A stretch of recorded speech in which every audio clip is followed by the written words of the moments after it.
In a video being shared on the internet, it is being reported that Trinamool Congress turncoats in Birbhum who joined the Bharatiya Janata Party ahead of the assembly elections are now issuing a public apology to be taken back to the Trinamool fold. District BJP leadership, however, says that their ground-level workers are living in fear and were being forced to do such things. Watch the video.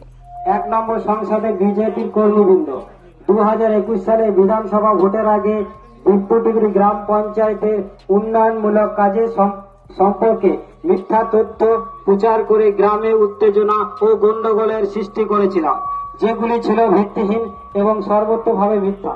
আমরা সেই মিথ্যা অপবাদ ও কুকর্মের জন্য বিপ্লবী গ্রামবাসীদের কাছে ক্ষমা চাইছি এবং শপথ করছি এই রকম মিথ্যা অপবাদ কুপ্রচার ভবিষ্যতে কোনোদিন করব না।